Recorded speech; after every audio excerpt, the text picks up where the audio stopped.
నమస్కారం ప్రజలారా. మన ఈయన వచ్చినాడబ్బా, మన మిల్లెట్ రెడ్డిగా పేరు పొందినటువంటి సజ్జల రామకృష్ణారెడ్డి గారు, మన పార్టీ పెద్దలు, మరి 151 నుంచి గ్యారాక తెచ్చినటువంటి ఘనుడు, చరిత్ర కలిగినటువంటి వ్యక్తి. మరి ఏ విధంగా అన్నతోనూ, మరి అదేవిధంగా ఏ విధంగా మన తపేలం బ్యాచ్ని పెట్టి పేపర్లు ఇచ్చి వాళ్ళతో ఏ విధంగా ప్రెస్ మీట్లు పెట్టించాడో మనం చూసినాం. గతంలో 5 సంవత్సరాల పాటు రాజధాని గురించి ఏమీ మాట్లాడాల. మన అన్న ముఖ్యమంత్రిగా ఉన్నప్పుడు ఎక్కడా కూడా ఒక ఇటుక పెట్టినటువంటి దాఖలాలు కూడా లేవు. మరి ఈరోజు ఈయన అమరావతి రాజధాని గురించి, అమరావతి ప్రాంతం గురించి, రాజధాని పనులు ఏ విధంగా జరుగుతున్నాయనే దాని మీద మాట్లాడినాడు. మరి మనం ఖచ్చితంగా మాట్లాడాలా, ఎందుకంటే మనం రాష్ట్రం వరకే పరిమితం కాకూడదు. మనం దేశంలో చారిత్రాత్మకమైనటువంటి పనులు చేయాలనుకుంటున్నాం. సరే, ఈ మొగోడు చెప్తాడు, ఏం మాట్లాడతాడో ఇందాం, మనం ముందు ఇందాం. ప్రజలారా చెప్పుయా. అమరావతి పేరుతో శాశ్వతంగా ఒక వనరు కింద, దోపిడీ వనరు కింద చంద్రబాబు నాయుడు గారు క్రియేట్ చేసిన విధానం ఏదైతే ఉంది దాన్ని చూస్తే ఎవరికైనా భయం వస్తుంది. రాష్ట్రం మొత్తం దీంట్లో ఇదే అవుతుంది, బలి అవుతుంది. రాష్ట్ర ప్రయోజనాలు కాదు, రాష్ట్రమే. అంటే అమరావతి కడితే, రాజధాని కడితే రాష్ట్రమే బలి అయిపోతుంది అంటాడు మనోడు. అందుకోసమే మన జగనన్న కట్టంది, అందుకోసమే మనం ఒక ప్రాంతంలోనే కడితే ఒక ప్రాంతమే బలి అవుతుంది అని చెప్పి 3 ప్రాంతాల్లో కడదామనుకున్నాము. ఇప్పుడు చెప్పేది అదే కదా. అయినా అమరావతి ప్రాంతంలో అదే బలి అవుతుంది, రాష్ట్రం ఒక చోటే కదా, అంతా రాష్ట్రం అంతా బలి అవుతుంది అన్నాడు. మరి 3 రాజధానులు ఎట్ట కడతావు అనుకున్నాడు గతంలో. దీనికి చెప్పయ్యా. అంటే రాష్ట్రంలో ఉండేటువంటి ప్రజానీకం ఆలోచన చేస్తారు కదా, అమరావతిలో రాజధాని కడితే రాష్ట్రమే బలైపోతుంది అన్నటువంటి మొగోడు మరి 3 రాజధానులు ఎట్లా కడదామనుకున్నాడు? మనకేమన్నా 3 రాజధానులు కడితే ఎక్కడ బలి తీద్దాం అనుకున్నాడు? ఏమి అమ్ముదాం అనుకున్నాడు? అటైనా ఏమి చేద్దాం అనుకున్నాడు? ఈరోజు అమరావతి గురించి మాట్లాడుతున్నాడు. ప్రజావేదికను కూల్చివేతతో మొదలైనటువంటి మన జగనన్న పాలన ఎక్కడైనా సరే ఒక ఇటుక పెట్టినటువంటి దాఖలాలు ఉన్నాయా? రాజధానిలో రాజధాని ఏమి కూడు పెడతాదా అన్నటువంటి మొగోడు మనోడు ఒకడున్నాడు. రాజధాని అమరావతిగానే ఉండాలా, అమరావతి మాకు కూడా ఇబ్బంది లేదు, మేము అమరావతికి వ్యతిరేకం కాదు అని సాక్షాత్తు అసెంబ్లీలో ఆనాడు మన జగనన్న మాట్లాడి ముఖ్యమంత్రి అయిన తరువాత 3 రాజధానులకు పోయినాడు. మరి 3 రాజధానులకు పోతే మరి రాష్ట్రం ఎక్కడెక్కడ బలి అవుతుంది అంటే 3 చోట్ల కాదు. ఇప్పుడేమంటావు, అమరావతి కడితే రాష్ట్రం మొత్తం బలి అవుతుంది అంటున్నావు. మరి 3 రాజధానులు కడితే ఏ విధంగా బలి అవుతుంది? మిల్లెట్ రెడ్డి గారు చెప్పండి దీనికి సమాధానం. చెప్పుగా నువ్వు అమరావతి గురించి మాట్లాడేటువంటి అర్హత మన అన్నకు కానీ మనకు కానీ లేదు. అమరావతి ప్రాంత ప్రజల గురించి మనకు మాట్లాడితే రాష్ట్రంలో ఉండేటువంటి ప్రజానీకం ఏమనుకుంటారో ఒకసారి ఆలోచన చేయండి.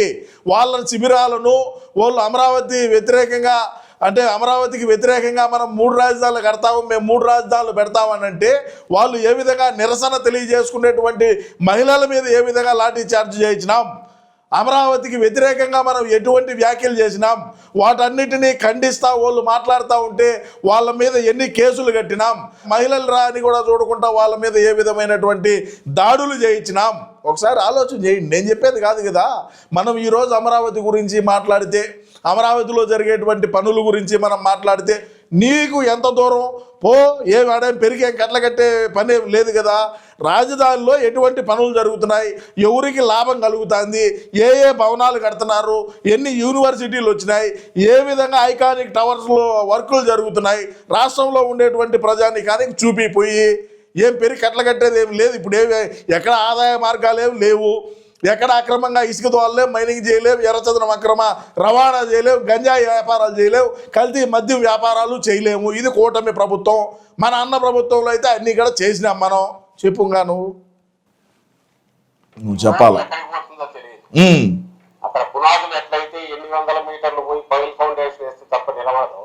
అవినీతి ఊబేరేది చంద్రబాబు నాయుడు గారు క్రియేట్ చేసింది ఎంతవరకు పోతుందో తెలియదు. సంబంధించి ఒక్క డీటెయిల్ బయటకు వస్తుందా? వాళ్ళ ఆర్టీఐ కింద ఎన్ని అప్లికేషన్లు పెట్టినా సమాధానం అయితే రాదు. అసెంబ్లీకి పోయి ఆగండి, ఏమి అసెంబ్లీకి పోయి మాట్లాడండి. ఉండే 11 మంది అమరావతి రాజధాని ప్రాంతంలో ఏ విధమైనటువంటి పనులు జరుగుతున్నాయి, ఎంతవరకు పూర్తి అయినాయి, ఏ ఏ కంపెనీలకు ఇచ్చినారు, ఏ ఏ భవనాలు కడుతున్నారు, ఏంది వ్యవహారం, మీరు ఎంత అప్పు తెచ్చినారు, ఆ తెచ్చినటువంటి అప్పుని ఎన్ని కోట్ల రూపాయలు వెచ్చించి అమరావతి ప్రాంతంలో మీరు రాజధాని ప్రాంతంలో డెవలప్ చేస్తున్నారని అడగండి. అట్ట అడిగే దమ్ములే. ఉండేటువంటి 11 మంది పారు. వాళ్ళు ఒకవేళ ఉండే 10 మంది పోవాలన్నా మనోడు పోనీడు, మనోడు పోవాలన్నా కూడా మనోడిని ఎందుకు లేనా నువ్వు పోవడం అని నువ్వు ఆపుతావు.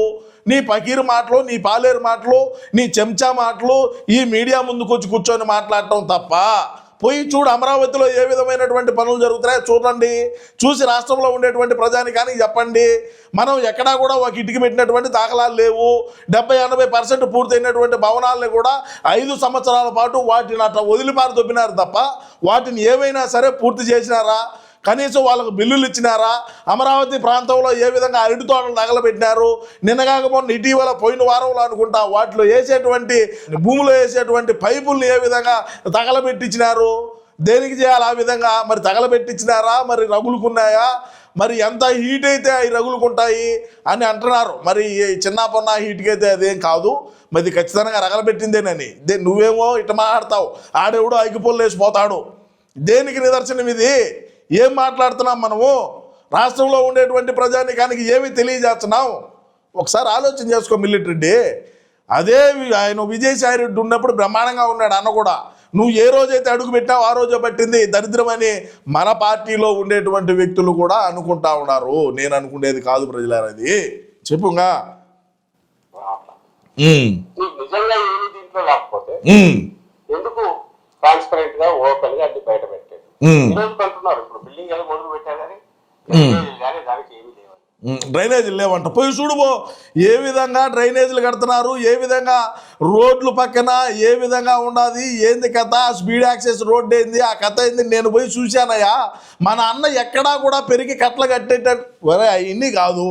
మనం అమరావతి రాజధాని ప్రాంతంలో ఏం అభివృద్ధి చేసినాం 5 సంవత్సరాల పాటు చెప్పేటువంటి దమ్ము ధైర్యం ఉన్నదా? రాష్ట్రంలో 3 రాజధానులు కడతామన్నా 3 రాజధానులు ఎంతవరకు వచ్చినాయో చెప్పే దమ్ము ధైర్యం ఉన్నదా? దేనికి ఆ రోజుల్లో అటువంటి కారు కూతలు కూయాల్సి వచ్చింది? ఈ రోజు దేనికి నువ్వు అమరావతి గురించి మాట్లాడాల్సి వచ్చింది? అమరావతి ప్రాంత ప్రజలు మనల్ని ఏ విధంగా చీదరించినారో చేతికరించుకున్నారో మొన్న ఎలక్షన్లో చూసినాం కదా. మనల్ని ఎవడు కూడా నమ్మేటువంటి పరిస్థితుల్లో లేరు. మనం ఆ విధమైనటువంటి వ్యాఖ్యలు చేసినాం.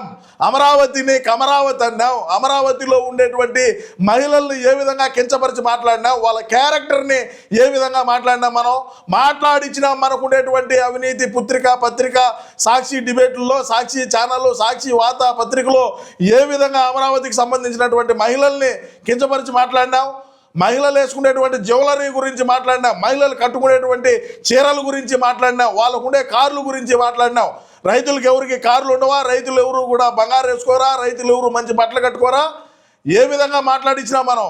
ఆ కోటమిరెడ్డి శ్రీధర్ రెడ్డి నెల్లూరుకి సంబంధించినటువంటి ఆయన ఆ తిరుమలకి వెళ్తూ ఉంటే వాళ్ళ అమరావతి రైతులందరూ అప్పుడు వర్షాలు వచ్చుంటే ఆ వర్షాల్లో ఆయన నియోజకవర్గంలో ఎంటర్ అయినారని చెప్పి నా నియోజకవర్గంలోకి వచ్చినారు వీళ్ళు అని చెప్పి ఆయన ఒక కళ్యాణ మండపం ఏదో ఇచ్చి వాళ్ళకు భోజనాలు పంపించి ఆ రోజు నుంచి కోటమిరెడ్డి శ్రీధర్ రెడ్డి మీద మీరు కత్తులు కట్టినారయ్యా. ఎవడికి తెలియదు ఈ కథలు?